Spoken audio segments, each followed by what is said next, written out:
De actualidad. Hola oyentes de Radio Sefarad, hoy tenemos el gusto de tener nuevamente en los micrófonos de Radio Sefarad al embajador Alberto Fernández, que es vicepresidente de la Asociación MEMRI de investigación sobre los medios de Oriente Próximo y exoficial del Departamento de Estado de Estados Unidos, aparte de exdirector de comunicación de contraterrorismo en los Estados Unidos. ¿Qué tal, Alberto? Un placer estar con ustedes.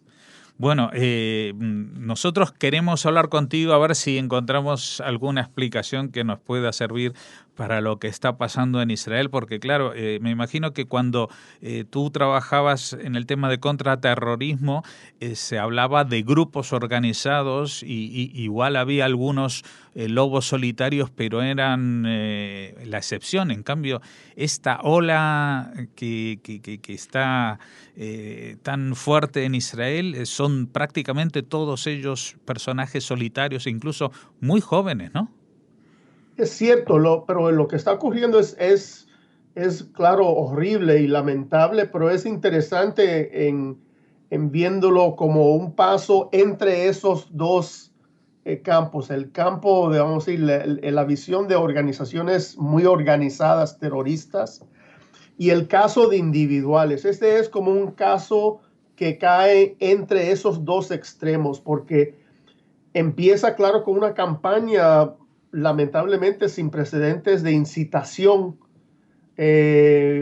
por la autoridad palestina en los últimos meses, empujando y enfocando el odio y esta retórica inflamatoria del presidente Abbas, que al fin ha llegado a esta ola de apuñalamientos y de violencia, enfocando no contra el Estado de Israel, no contra soldados, sino contra individuales, contra civiles, contra niños, contra ancianos, contra judíos. O sea, entonces es, claro, algo bien horrible y no es organizado como hemos visto formalmente antes cuando hay un grupo terrorista, pero hay lazos entre las autoridades y los individuales en el sentido de la incitación y promoviendo la violencia. Uh-huh. Bueno, esto que me mencionas recuerda también a lo que pasaba en lo que se llamaban las intifadas, ¿no? O sea, sí, que también había un apoyo tácito de las autoridades. Bueno, la primera intifada fue un poco más anárquica, pero la segunda intifada evidentemente estuvo apoyada desde el gobierno entonces de Arafat, la autoridad palestina, a este tipo de sublevación, ¿no? Sí, no, esta, como dije, tiene una reciente historia de meses de el liderazgo palestino enfocando sobre tensiones en el complejo de la mezquita del Al-Aqsa en el Monte del Templo, que han sido explotadas por el liderazgo palestino para tratar de usarlo como una arma, un martillo contra Israel y demonizar a los judíos. Entonces no es algo nuevo, lamentablemente es como se está usando cínicamente como una arma blanca, una herramienta para presionar y tratar de conseguir pasos o logros políticos. Uh-huh. Pero ¿qué logros políticos? Evidentemente de Israel no los van a conseguir de esta manera porque Israel se está volviendo incluso más cerrada a cualquier tipo de concesiones. Pero en el plano internacional, ¿esto está consiguiendo apoyos? Bueno, está consiguiendo apoyos en dos campos. Un campo que, claro, es el campo de siempre, de los extremistas islámicos. Es interesante. Esta campaña empieza dentro del liderazgo, o sea, empujado por el liderazgo de la autoridad palestina. Primero ellos, entonces Hamas. O sea, no empieza con Hamas. Y entonces, en los últimos días, el Estado Islámico ha lanzado toda una campaña para tratar de aprovecharse de esta ola de violencia. Entonces, claro, ese campo, el campo de los terroristas y los extremistas islámicos no es nada nuevo. También, lamentablemente, quizás tiene cierto apoyo entre los críticos de siempre, de la izquierda, esos que critican siempre a Israel por cualquier cosa y se ciegan cuando algo ocurre en Oriente o Occidente. Entonces sí ha tenido cierta tensión. Ujú.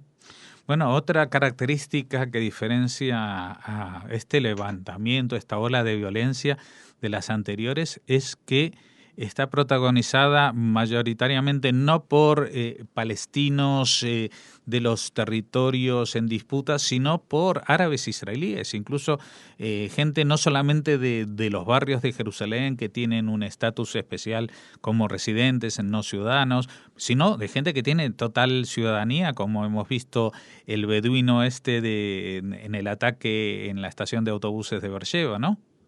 Sí, o sea, más o menos en lo que yo he visto, un 90% de los ataques han sido a través de personas que tienen ese tipo de estatus, o sea, de ciudadano o de residente legal en Jerusalén.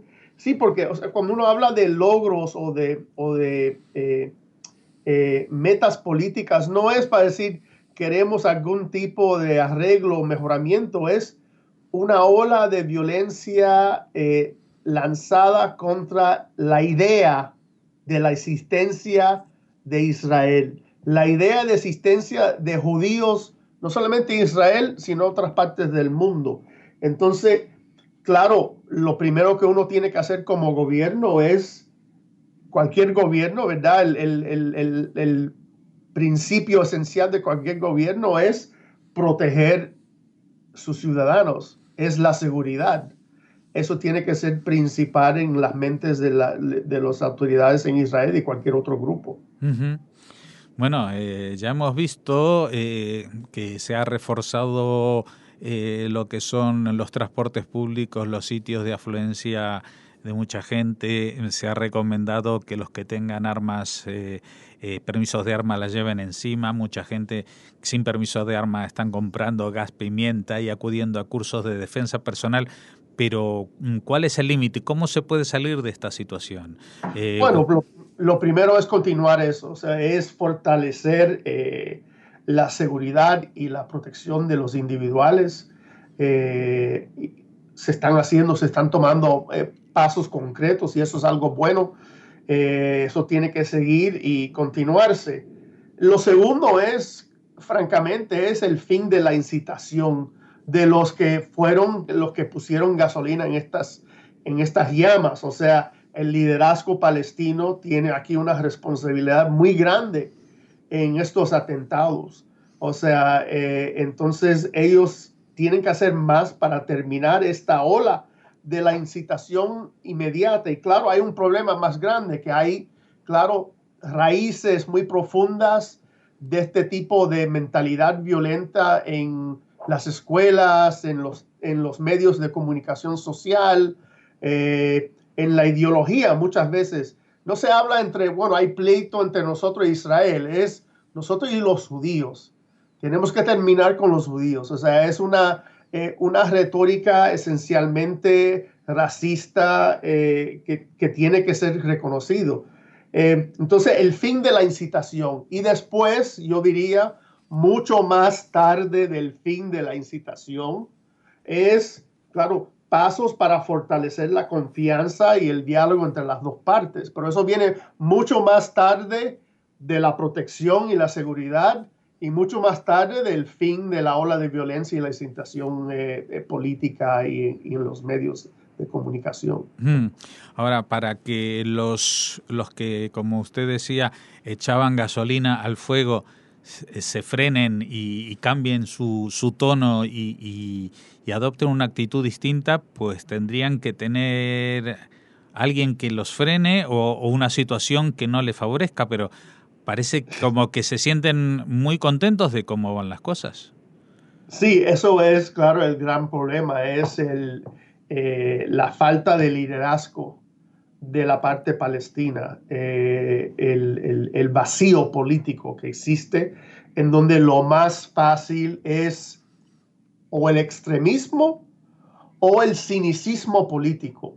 O sea, uno no puede decir que el liderazgo, por ejemplo, de la autoridad palestina son extremistas. Ellos no son islámicos, pero sí son cínicos en este caso, en tratando de usar la violencia de una forma para distraer el público o sea, de la realidad que vive el pueblo palestino, de las fallas, de la corrupción que existe entre el liderazgo de ese gobierno. Entonces es muy lamentable que lo que se necesita ahora, que es liderazgo fuerte,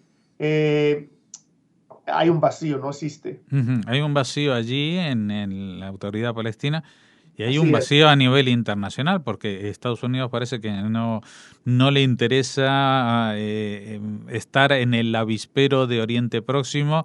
Europa, aunque le pueda interesar, no tiene ninguna fuerza y los únicos que imponen un poquito su voluntad allí son los rusos que están ahí metidos en Siria, parece ser.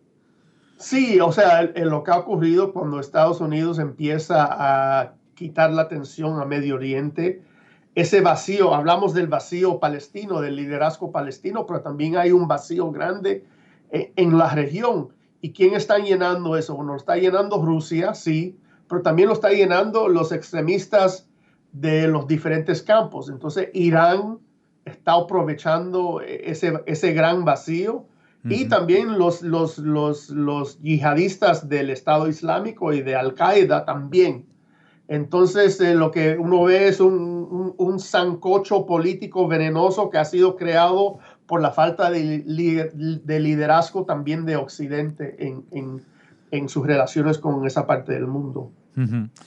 Bueno, ¿cómo ve usted la salida? Porque dijimos qué es lo que hace falta, ese cambio en la retórica de la dirigencia palestina que sería imprescindible, pero si no se produce pronto, ¿cuál va a ser el desarrollo entonces? Bueno, yo claro pienso que es importante el papel de los palestinos, porque quizás más importante es el papel de Israel. Que Israel continúe representando sus valores y sus principios y también fortaleciendo la seguridad. O sea, la más importante parte del futuro es que se den cuenta estos liderazgos, sean palestinos o sean fuera de Palestina, que se den cuenta que no van a tener ventaja en la continuación de esta ola de violencia, que no hay ventaja en continuarla y al contrario, que pierden con la continuación de este tipo de incitación y de violencia. Eso quizás ayudaría a individuales a tratar de mejorar la situación de la parte palestina, si se dan cuenta que aquí no hay ventaja. Bueno, don Alberto Fernández, embajador, vicepresidente de MEMRI, que es una página que siempre recomendamos, los vídeos de MEMRI que se encargan de traducir lo que se dice en árabe y que muchas veces se ignora en Occidente. Y justamente este es un excelente ejemplo, ¿no? Mientras Abbas hace un mes hablaba en Naciones Unidas con un discurso y luego se dirigía a sus conciudadanos con un discurso mucho más incendiario que fue el que levantó esta ola de violencia. Le agradecemos, Alberto Fernández, haber estado nuevamente con nosotros y esperemos que no tengamos que volver a hablar de cosas tan terribles como las que está pasando hoy en día en Israel. Ojalá, muchas gracias.